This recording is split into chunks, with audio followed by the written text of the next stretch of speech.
আমি আজানের সুর মাঝে শুনেছি যে নাম, কোরআনের সুর মাঝেও শুনেছি ও নাম। আমি আজানের সুর মাঝে শুনেছি যে নাম, কোরআনের সুর মাঝেও শুনেছি ও নাম। ও নাম শুনেছি আমি আমার হৃদয়, হে রাসূল নবীজি তোমায়, হে রাসূল নবীজি তোমায়। আমি কোরআনের সুর মাঝে শুনেছি যে নাম, আজানের সুর মাঝেও শুনেছি ও নাম। ও নামে এত জাদু এত মধুময়,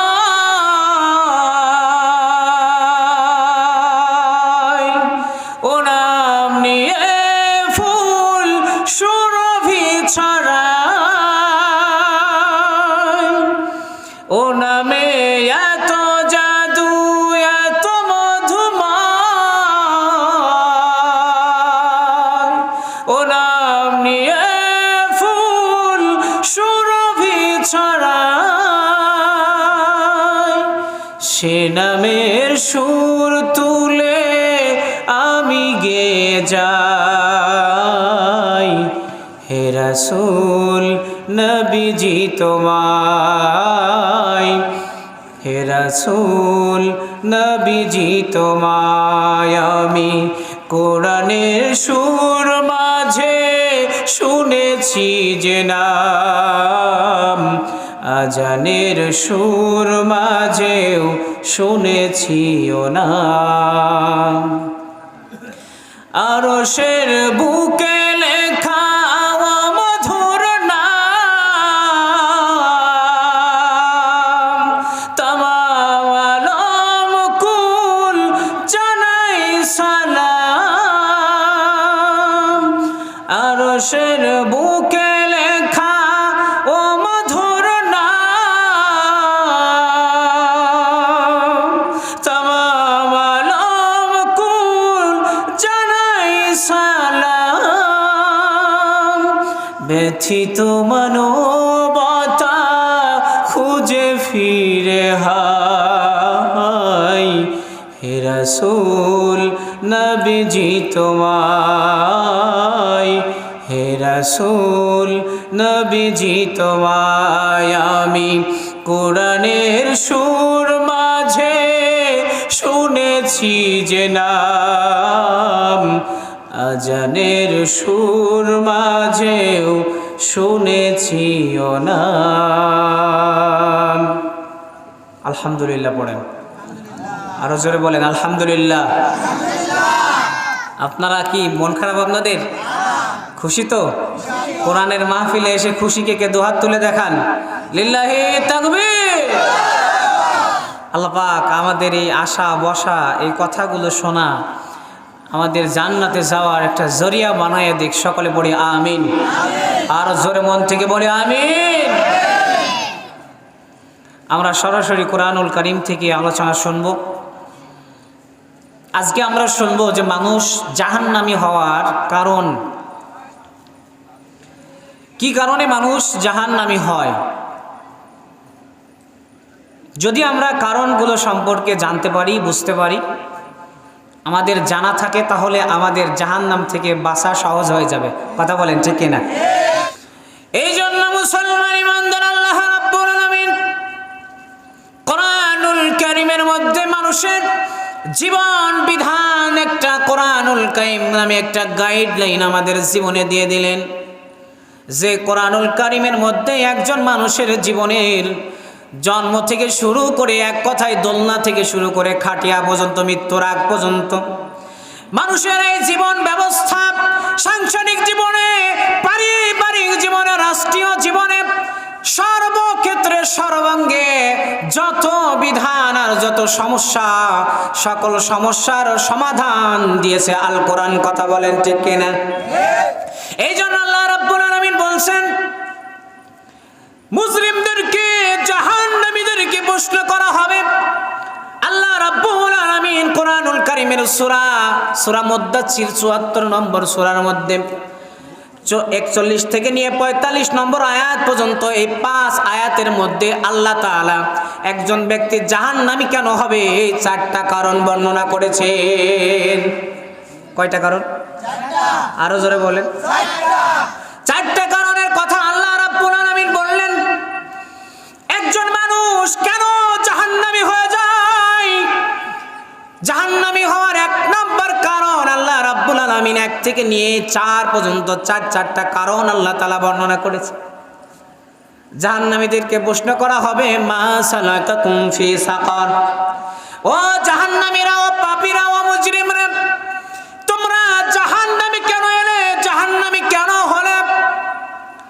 এবার জাহান্নামীরা প্রশ্নের জবাবে বলবে 1 নম্বর কারণ হলো, ক্বালু লাম নাকু মিনাল মুসাল্লিন। আমরা দুনিয়ার এই জমিনে থাকা অবস্থায় আল্লাহ যে সময়টুকু আমাদের দিয়েছিলেন, এই সময়ের মধ্যে আমরা নিজেদেরকে মুসল্লি হিসাবে গড়ে তুলতে পারি নাই। কথা বলেন ঠিক কিনা? আমরা মুসল্লি ছিলাম না, দুনিয়াতে নামাজ পড়ি নাই। নামাজ না পড়ার কারণে, মুসল্লি না হওয়ার কারণে আমরা আজকে এই জাহান্নামে চলে আসছি, জাহান্নামী হয়ে গেছি। তাহলে বুঝতে পারলাম একজন মানুষ জাহান্নামী হওয়ার 1 নম্বর কারণ হচ্ছে নামাজ না পড়া।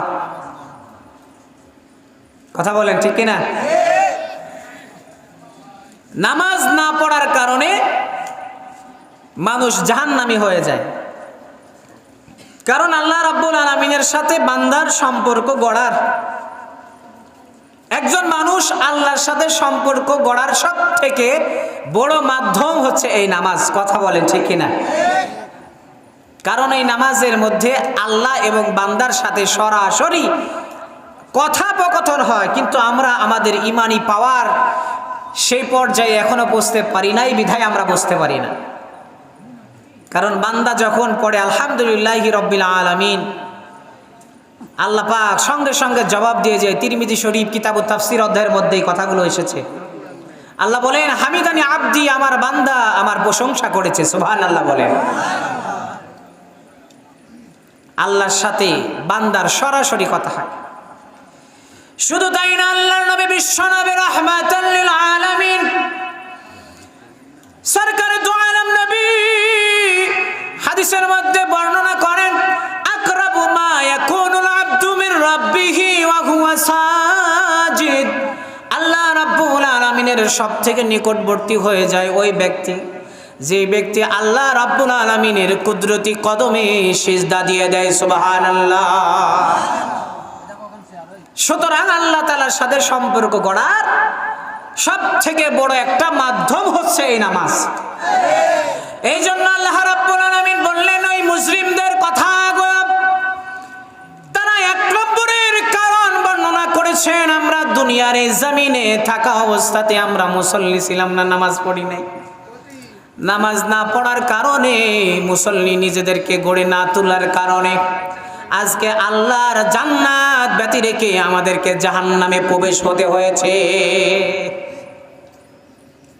সুতরাং একজন মুসলমানের মুসলমানিত্বের পরিচয় আর মুসলমানের প্রতীক বহন করে যে লোকটা নামাজি নাকি বেনামাজি। কথা বলেন ঠিক কিনা? আমি যদি নামাজি হয়ে যাই, আমি তাহলে ওই মুজরিমদের, ওই জাহান্নামীদের কাতার থেকে সরে গেলাম। সুবহানাল্লাহ বলেন। আর যদি নামাজ ছেড়ে দেই, তাহলে মনে করতে হবে ওই লোকদের কাতারে দলবদ্ধ হয়ে গেলাম আমি। এই জন্য মানুষ জাহান্নামী হওয়ার 4টা কারণের কথা বলেছি। 1 নম্বর হলো নামাজ না পড়া, নিজেদেরকে মুসল্লি হিসাবে গঠন না করাটাই 1 নম্বর কারণ হলো মানুষ জাহান্নামী হওয়ার। 2 নম্বর কারণ, তারা বলবে ওয়ালাম নাকু নুতঈমুল মিসকিন, আল্লাহর জমিনে আমরা মানুষদেরকে, ভিক্ষুকদেরকে, অসহায়দেরকে খানা খাওয়াতাম না। অসহায় মানুষদেরকে খানা খাওয়াতাম না, তাই আজকে আমাদের জন্য আল্লাহর এই জাহান্নাম নির্ধারিত হয়েছে। তো বুঝতে পারলাম অসহায় দুস্থদের, অভাবীদের, ফকির মিসকিনদের খানা না খাওয়ানো এটাও জাহান্নামী হওয়ার একটা কারণ। কথা বলেন ঠিক কিনা? এই জন্য মুসলিমরা বলছে আমরা দুনিয়াতে সময় পেয়েছিলাম, আল্লাহ রাব্বুল আলামিন আমাদেরকে সময় দিয়েছিলেন, কিন্তু কথা হলো যে আমরা 1 নম্বর কারণ হলো নামাজ পড়ি নাই, 2 নম্বর জাহান্নামে আসার 2টা কারণ হলো আমরা দুনিয়ার এই জমিনে ইয়তিম মিসকিন দরিদ্রদেরকে, অভাবীদেরকে খানা খাওয়াই নাই, যে কারণে আল্লাহ রাব্বুল আলামিন আমাদেরকে আজকে জাহান্নামী বানিয়ে দিয়েছেন। এরপরে তারা বলবে আর একটা 3 নম্বরের কারণ হলো আমরা জাহান্নামী কেন হলাম। জাহান্নামী হওয়ার 3 নম্বর কারণ ওয়া কুন্না নাখুযু মাআল খাইজিন, আমরা জাহান্নামী হয়েছি কারণ হলো আমরা দুনিয়ার ভিতরে আলোচনাকারীদের সাথে আলোচনায় নিমগ্ন হতাম। এই গীবত করার কারণে, সমালোচনা করার কারণে আজকে এই জাহান্নামী হতে হয়েছে আমাদেরকে। কথা বলেন ঠিক কি? একজন মানুষ জাহান্নামী হওয়ার কারণ আমরা প্রথমে আলোচনা শুনেছি যে 4টা। কয়টা? 1 নম্বর কারণ হচ্ছে নামাজ না পড়া। 2 নম্বর কারণ অভাবীদেরকে, এতিম মিসকিনদেরকে, ভিক্ষুকদেরকে খাদ্য খাবার না দেওয়া, খানা না খাওয়া।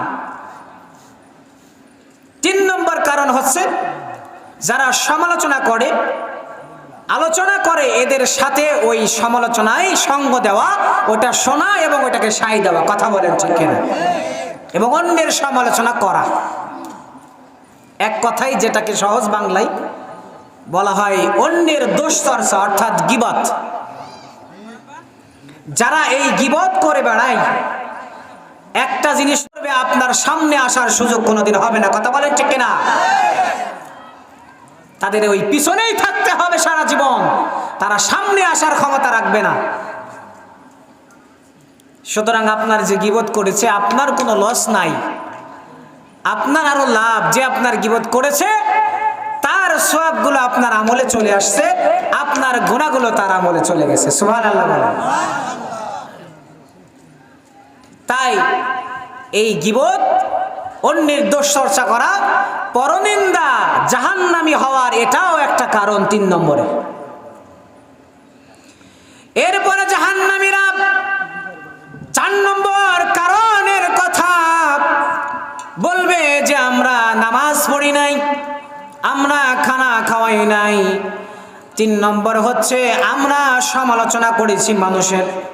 4 নম্বর কারণ হলো হাত্তা আতানাল ইয়াকিন, মৃত্যু আসার আগ দিয়ে আমরা ওই কিয়ামতের দিবসটাকে মিথ্যা প্রতিপন্ন করেছি।